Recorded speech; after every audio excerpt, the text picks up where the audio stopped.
Hello everyone, स्वागत है आपका मेरे ऑनलाइन यूट्यूब चैनल संकल्प मैथ क्लासेस में। अपने वीडियोस लेक्चर में हमने इसके पहले डिविजिबिलिटी रूल डिस्कशन किया हुआ है। 2 से डिविजिबिलिटी रूल, 3 से और 9 से। उसके बाद हमने देखा 4 से कोई संख्या कब विभाजित होती है। उसके बाद हमने देखा कि 8 से कोई संख्या कब विभाजित होती है। अपने उसी सीरीज में आज हम पढ़ेंगे 7 से विभक्त होने का नियम और 11 से विभक्त होने का नियम। ये दोनों नियम विभक्ति के शेष नियमों से थोड़ा सा टफ लोगों को लगता है कि इसमें कुछ चीजें जो होती है वो थोड़ी सी टफ होती है। ठीक है, तो सबसे पहले हम रूल पढ़ लेते हैं, उसके बाद बहुत आसानी से मैं आपको इसे समझाऊंगा। इसके पहले अगर आपने मेरे वीडियोस जो इसके पहले वीडियोस हमने बनाए हैं, अगर आपने उसे नहीं देखा तो सबसे पहले आप उसे जरूर देखिएगा। तो 7 से विभक्त होने का जो नियम है वो नियम ये है कि यदि इकाई का अंक कोई भी संख्या हमें दी जाती है, उस संख्या में जो इकाई का अंक है, अगर उस इकाई के अंक को छोड़कर शेष बची हुई संख्या में से इकाई अंक का दुगना घटा देने के बाद बची हुई संख्या अगर 7 से विभक्त है तो इंटायर नंबर यानी पूरा नंबर जो होगा वो भी 7 से पूरी तरीके से क्या होगा, विभाजित होगा। आई होप आपको चीजें समझ में आ रही है। प्रीवियस लेक्चर में मैंने आपको बताया कि ये जो टॉपिक हम पढ़ रहे हैं डिविजिबिलिटी रूल, वो एप्टीट्यूड टेस्ट, किसी भी कॉम्पिटिटिव एग्जाम में जो एप्टीट्यूड टेस्ट होता है, यानी कि जो मैथ से रिलेटेड क्वेश्चंस आते हैं, उसमें कई बार डायरेक्टली फ्रेम हो जाते हैं 11 से विभाजित होने के, 7 से विभाजित होने के, 9 से विभाजित होने के। कई बार डायरेक्ट क्वेश्चंस जो होते हैं फ्रेम हो जाते हैं। ठीक है, और कई बार क्या होता है कि गुणनखंडन करना बहुत आसान हो जाता है। अगर हमें पहले से पता हो कि कोई दी गई संख्या किस संख्या से डायरेक्टली कट जाएगी तो गुणनखंड करना थोड़ा आसान हो जाता है। ठीक है, तो इन दो प्रोस्पेक्टिव की वजह से हम क्या करते हैं, डिविजिबिलिटी रूल जो है यानी कि जो विभक्ति के नियम है, हम इसे सीखते हैं। ठीक है, तो सबसे पहले 7 से विभक्त होने का नियम मैंने आपको बताया कि अगर जो संख्या दी गई है उस संख्या में जो इकाई का अंक है, इकाई, दहाई, सैकड़ा, आई होप आप सबको पता होगा, किसी भी संख्या में जो स्थान होता है, डिजिट्स यानी कि अंकों का, जिसे हम स्थानीय मान बोलते हैं, इकाई, दहाई, सैकड़ा, हजार, 10,000, इस तरीके से।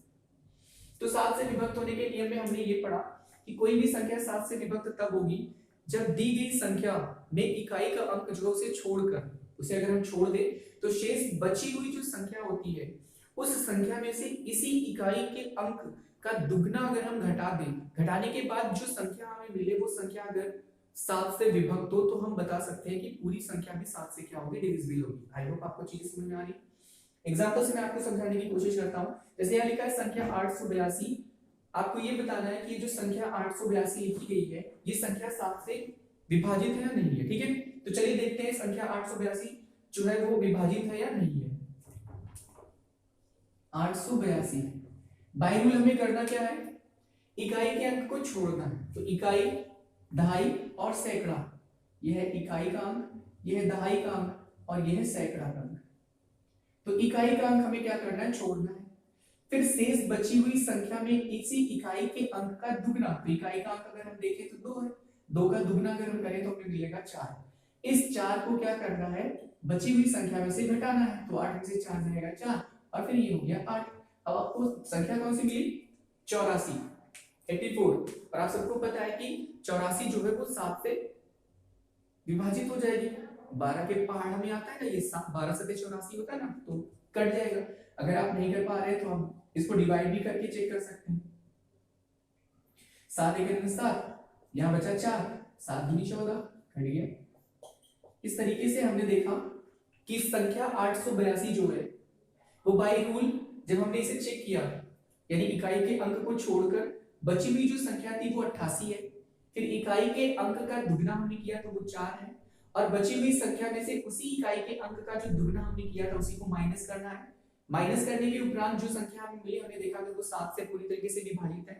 तो पूरी संख्या यानी कि 882 भी 7 से क्या होगी, विभाजित होगी। ठीक है, आई होप आपको बात समझ में आ गई। Very good. दूसरी चीज इसमें क्या लिखा है कि संख्या 663 जो है वो 7 से विभाजित है कि नहीं, हमें ये चेक करना है। तो 663 जब हम यहाँ पे लिखेंगे, इकाई का अंक हो गया ये, दहाई हो गया ये, सैकड़ा हो गया ये, तो इकाई के अंक को छोड़ना है, इकाई के अंक को छोड़ना है। बाई रूल यही बोला कि इकाई के अंक को छोड़कर शेष बची हुई संख्या में से इकाई के अंक का दुगना माइनस करना है। इकाई के अंक का दुगना, तो 3 दूनी होता है 6। बची हुई संख्या है 66, 66 में से 6 अगर माइनस करें तो 60 मिलेगा। आप सबको पता है कि 60 7 से डिवाइड नहीं होता, 7 से पूरी तरह से विभाजित नहीं होता, इसलिए हम बता सकते हैं कि 663 जो है वो 7 से डिविजिबल नहीं है, यानी 882 7 से पूरी तरीके से विभाजित है, पर 663 जो है वो 7 से पूरी तरह विभाजित नहीं है। ठीक है, कई बार संख्या यहाँ तो 3 अंकों की है, कई बार संख्या 4 अंक 5 अंक 6 अंक 7 अंक की होती है, तो तब किस तरीके से करते हैं वो भी मैं आपको बताता हूँ। इसी एक छोटे से एग्जांपल से मैं आपको बताता हूँ। जैसे मान लीजिए आपको 84 मिला और आपको नहीं पता कि 84 7 से विभाजित है कि नहीं, तो हम क्या करेंगे, फिर से यही रूल अप्लाई कर दीजिए उस पर। इकाई के अंक, यानी ये इकाई है और ये दहाई है, इकाई के अंक को छोड़ दीजिए तो बची संख्या क्या है आपके पास, 8 है। अब क्या करना है, इकाई के अंक का गुना कर दीजिए, तो इकाई का अंक अगर हम देखें तो इकाई के अंक का गुना कितना होगा 8, बची हुई संख्या 8, 8 में से 8 अगर घटाओगे तो 0 आएगा। अब आप सबको पता है कि 0 तो डिविजिबल होता है ना, अगर 7 से डिवाइड करना है 0 को तो डिविजिबल है। ठीक है, 0 तो हर एक नंबर से डिवाइड होता है। ठीक है, तो इस तरीके से हम बता सकते हैं कि जो 882 है वो संख्या क्या है, 7 से विभाजित है। मान लीजिए आपके पास 5 अंकों की संख्या होती तो एक अंक छोड़ते तो 4 अंक बचते, तो 4 अंकों को फिर से इस तरीके से भाग देने से अच्छा है, फिर से हम क्या करें, इकाई के अंक को हटाकर 3 अंक में बदल लें, 3 अंक से फिर से इकाई का अंक हटाकर 2 अंक में बदल लें, 2 अंक से फिर से इकाई का अंक हटाकर 1 अंक में बदल लें, तो आसानी से हम बता सकते हैं कि वो संख्या 7 से विभाजित होगी कि नहीं होगी। ठीक है, आगे चलिए 11 से विभक्ति के नियम पढ़ते हैं। तो नियम सबसे पहले पढ़ लेते हैं कि कोई दी गई संख्या 11 से तभी विभक्त होगी जबकि इकाई से बाईं ओर चलने पर सम स्थानों के अंकों के योग तथा विषम स्थानों के अंकों के योग का अंतर 0 हो अथवा 11 से विभाजित हो। सिंपल है, जैसे हमें कोई संख्या दी जाए तो बाईं तरफ से काउंटिंग इकाई दहाई सैकड़ा, हमेशा बाईं तरफ से तो करते हैं ना काउंटिंग, इकाई फिर दहाई फिर सैकड़ा फिर हजार फिर 10,000, इस तरीके से बाईं तरफ से सम स्थान और विषम स्थान पर जो अंक लिखे होंगे उन अंकों के योग का अंतर अगर 0 आ जाए या फिर क्या आ जाए 11 से डिवाइड कोई नंबर आ जाए, तो हम बता सकते हैं कि वो संख्या 11 से क्या होगी, विभाजित होगी। ठीक है, अब सबसे पहले ये इसमें देखिए दो कॉन्सेप्ट आया हुआ है, एक तो आया है समस्थान और एक आया है विषम स्थान। तो किसी भी अंक किसी भी संख्या में समस्थान और विषम स्थान पर जो अंक होते हैं वो कैसे पता चलते हैं, तो एग्जांपल मैंने यहाँ जो लिखा है उसी संख्या को हम यहाँ पर चूज कर लेते हैं। तो जैसे यहाँ पे लिखा है 80164591, इसी संख्या को हम क्या करते हैं यहाँ लिखते हैं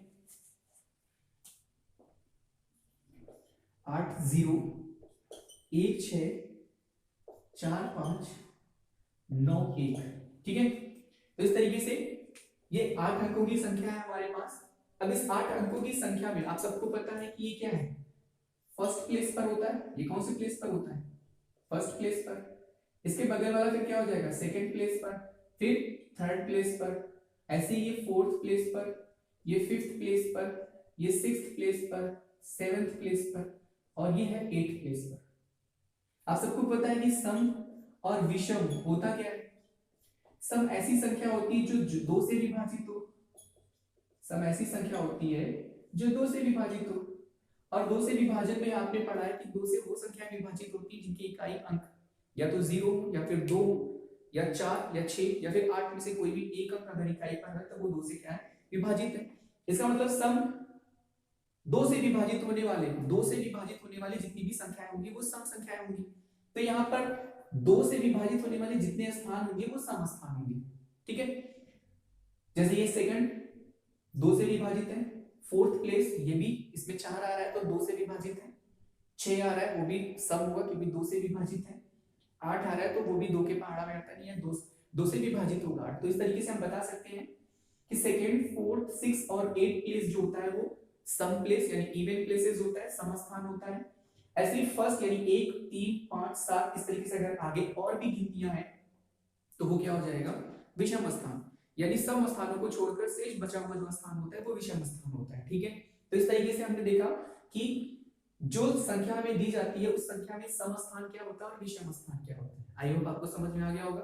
अब इस सम स्थान और विषम स्थान पे जो अंक लिखे हैं उन अंकों का योगफल फिर उसका अंतर, ये इतना काम आपको करना है।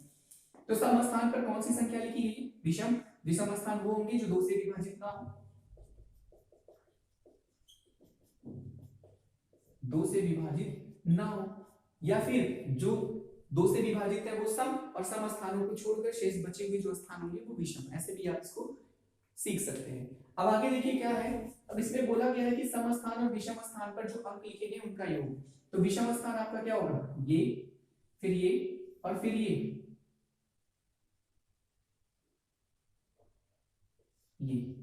तो इस तरीके से इन स्थानों पर जो अंक लिखे गए हैं उनका योग लिख लीजिए। तो विषम स्थान पर जो अंक हैं, विषम स्थान पर लिखे अंकों का योग तो कितना हो जाएगा, 1 धन 5 धन 6 और धन कितना 0। 5 एक 6 और 6 कितना होता है 12, आप सबको पता है। और इसी तरीके से अगर आप सम स्थानों पर लिखे अंकों का योगफल निकालें तो सम स्थान बची हुई संख्याएं होंगी, यानी 9 दूसरे स्थान पे है, फिर 4 चौथे स्थान पे है, फिर 1 छठे स्थान पे है, फिर 8 आठवें स्थान पे। तो 9 4 13, 13 और 1 14, 14 और 8 22। इस तरीके से आपको मिला। देखिए 1 फर्स्ट प्लेस पर, फिर 9 5 4 पहला, तीसरा है आपका 5, फिर उसके बाद 6, फिर उसके बाद है 0। तो 5 और 1 6, 6 12 हो गया। और फिर बचे हुए जो स्थान है वो सम स्थान होंगे, यानी सेकंड प्लेस पर आपका 9 है, फोर्थ प्लेस पर 4 है, सिक्स प्लेस पर 1 है और 8 प्लेस पर 8 है। तो 9 4 1 8। तो 9 4 13, 13 1 14, 14 और 8 कितना हो गया 22, 8 1 9, 9 9 18, 18 और 4 हो गया 22। अब विषम स्थान और सम स्थान अंतर, आप सबको पता है कि अंतर जो होता है वो हमेशा धनात्मक आता है, और धनात्मक होने का मतलब है अंतर एक तरीके से माइनस ही करना है। बस जब कभी भी डिफरेंस लिख दिया जाता है, अंतर लिख दिया जाता है सवालों में, तो उसका मतलब ये होता है कि हमें बड़ी संख्या में से छोटी संख्या माइनस करना है। क्योंकि जब हम बड़ी संख्या में से छोटी संख्या माइनस करते हैं तो ही हमें गिनती प्लस में मिलेगी, धनात्मक मिलेगी। अदरवाइज छोटी संख्या में से अगर बड़ी संख्या माइनस कर देंगे तो हमें क्या मिलेगा, नेगेटिव नंबर मिलेगा, ऋणात्मक संख्या मिलेगी। तो 22 में से 12 अगर आप घटाओ तो 2 में से 2 जाएगा तो 0 आएगा, 2 में से 1 जाएगा 1 आएगा। ये क्या मिला हमें 10 मिला। और आप सबको पता है कि 10 ना तो 0 है और ना ही 11 से विभाजित होने वाली कोई संख्या है। इसका मतलब हम बोल सकते हैं कि ये जो संख्या यहाँ लिखी हुई है वो 11 से विभाजित नहीं होगी, यानी 80 16 45 और 91 ये संख्या जो है वो 11 से विभाजित नहीं होगी। ठीक है, दूसरी संख्या जो हमने यहाँ लिखा उसको चेक करके देखते हैं। तो दूसरी संख्या यहाँ पे जो लिखी गई है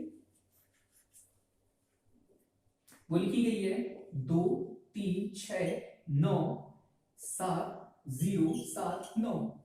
यहाँ पर भी देखिए पहला अंक हमेशा विषम होगा और अल्टरनेट यानी एक अंक छोड़कर जो अंक मिलेगा वो विषम होगा। तो ये विषम हो गया, फिर ये विषम, फिर ये विषम, और बचे हुए जो अंक हैं वो सब के सब क्या है, सम है। तो विषम अंक को अगर आपको जोड़ना है तो कितना हो जाएगा 9 0 फिर 9 और फिर कितना 3। तो 9 और 9 18, 18 और 3 कितना हो गया 21। बची हुई संख्या है 7 फिर 7 फिर 6 और फिर 2। तो 7 और 7 14, 6 20, 20 और 2 कितना होगा 7 और 7 14, 14 6 20, 20 और 2 22, 9 9 18, 18 और 3 कितना हो गया 21। ठीक है, तो इस तरीके से आपको क्या मिला 7 7 14, 6 20, 20 2 22। अब विषम स्थान पर ये मिला, सम स्थान पर जितने भी अंक लिखे गए वो ये मिले।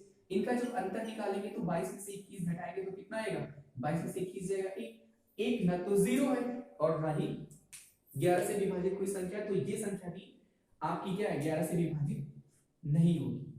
ठीक है, आई होप आपको बातें समझ में आ रही है।